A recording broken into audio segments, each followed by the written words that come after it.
Welcome back to the channel. Today we're in Kinston, North Carolina, where I'm going to be getting in a practice round at Barnet Park. I've never played here before, and I'm basically playing 3 different layouts for King's Cup later on this month.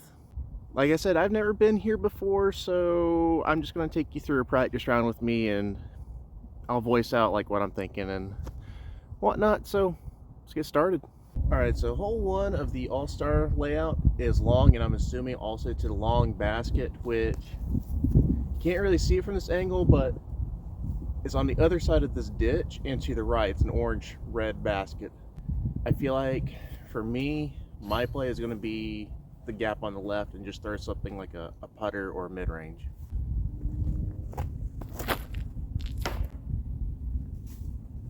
Alright, let's try this shot again, but this time with a little bit of an ante forehand.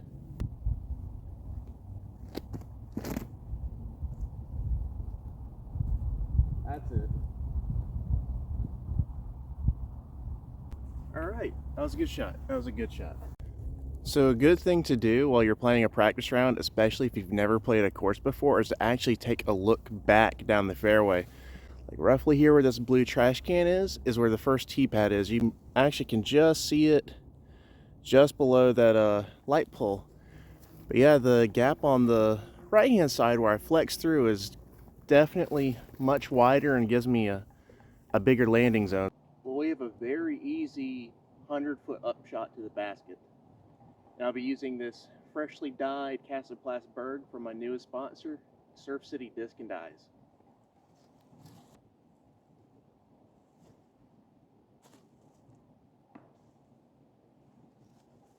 Missed my line a little bit, but that's still putting.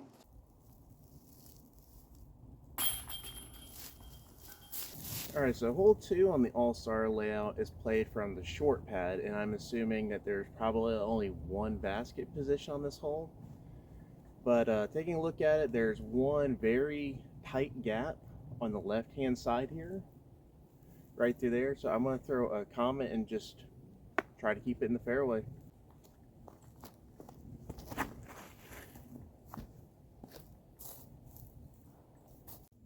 So this is where I landed, and I still have quite a bit of work to do. Basket is tucked up in there. There's some real thin trees that are blocking that route. But if I come and step over here, there's a much wider lane that's a little less guarded, so maybe a flex shot. Oh no, that was bad.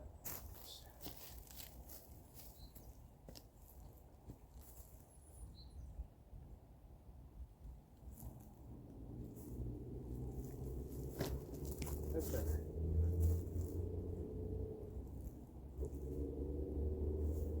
Alright, definitely inside the circle on that one.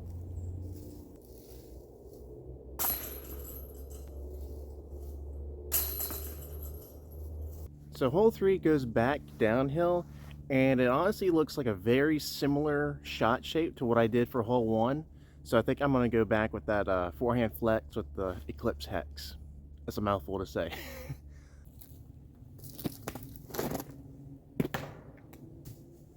That's probably going to happen in a tournament, but I still want to try that shot again.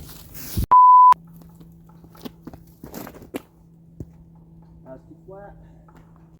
You're too flat. I'm standing right about in the apex of the corner. So right there is the basket. And if you turn back to look at the tee pad, there that is. So this definitely shapes up to be a forehand flex shot. So I think with the hex, I think that was a right call for me. Alright, so to scramble for my par, I've really got 2 options. I can go straight up the gut with this pencil thin gap, which I really don't feel confident hitting. But I do also have a forehand hyzer line right here, and I'm going to test both of them with these birds.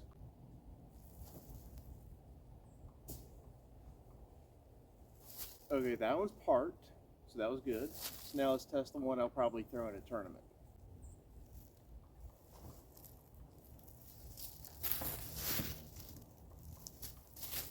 Okay, definitely not a great result, but it's still putting. I can absolutely see myself getting in this spot, so I'm going to practice just from right here.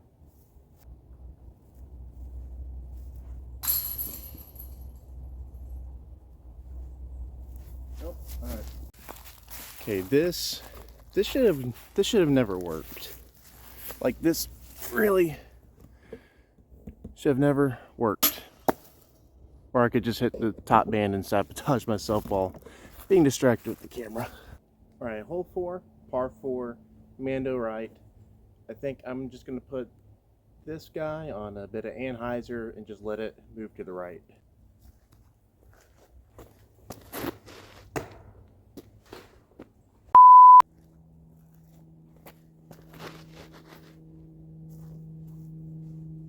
Kind of hard to tell if that's in the rough or on the fairway. Yeah, I do see a window I can chip through. I can at least save par.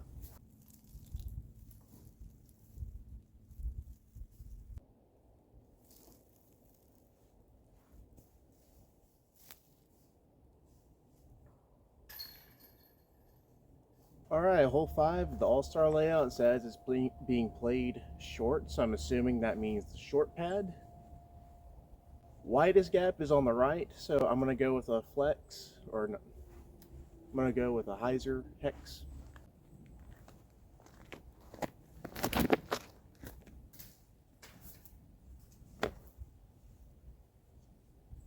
That got so incredibly lucky. I don't feel good about how that hex turned out because that was pure luck that it even came back to the fairway, so I'm going to try a safe shot with a Warden.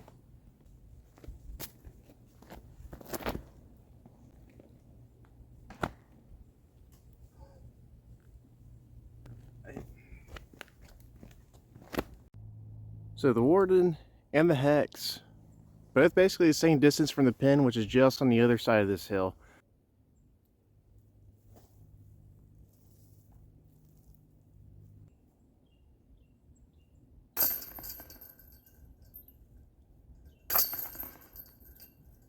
So thankfully, there's not a longer tee pad or an alternate pin position, because even though this is like 165 feet,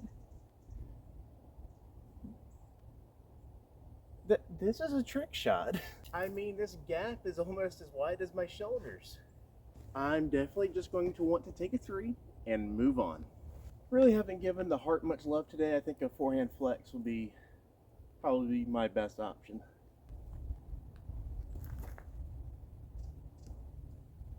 I think I'm past most of the trees. I think there's maybe 1 or 2 more in the way, but honestly, can't really expect too much better.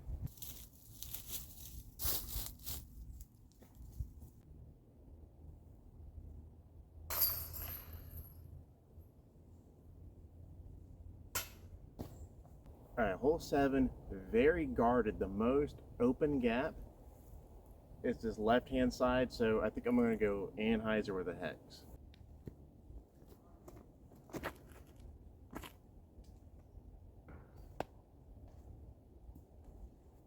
Alright, missed my line. Try Waffle Warden.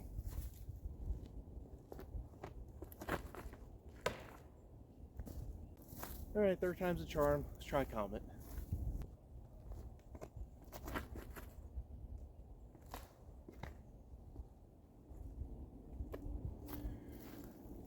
Be right back.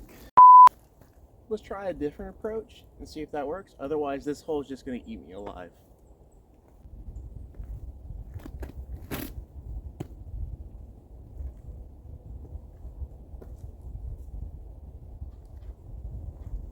I can definitely get up and down from there, but let's see if we can do a little bit better. That was definitely not better. Moving on. I just want to get up and down for par and move on.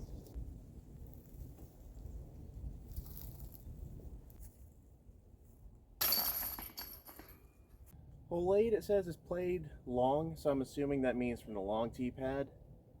This is a very, very tight, long fairway. I'm going to go with a mid-range just to try to minimize the amount of trouble I can get in.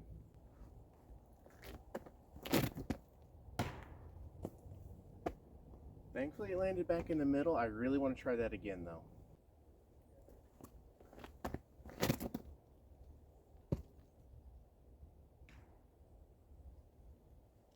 I definitely hit another tree, but we're much further down and we have a better chance at getting to par versus where we first landed.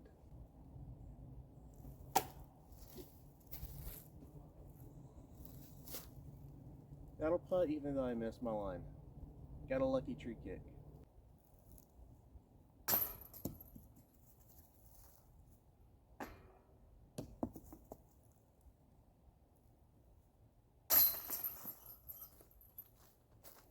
Hole 9 is going to be the last hole I show in this practice round.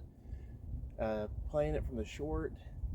Basket is tucked up there on the right hand side. I'm going to throw an evader, let it go high, and then crash back to the right.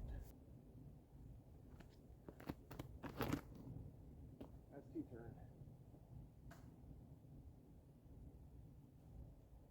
Okay, let me try the Ricky one. That's too high. I think that Ricky one got closer, but I think it's in the shrubs.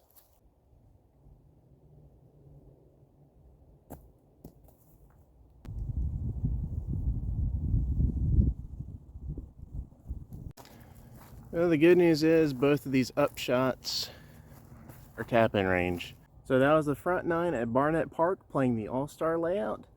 I'm going to go ahead and put the camera down. I've only got a limited amount of time to practice, and I still need to finish the back 9 as well as the short layout. So, in the meantime, if you like this video, be sure to like, subscribe, and hit the bell notification. And I'll see you guys in the next video. Have a good one.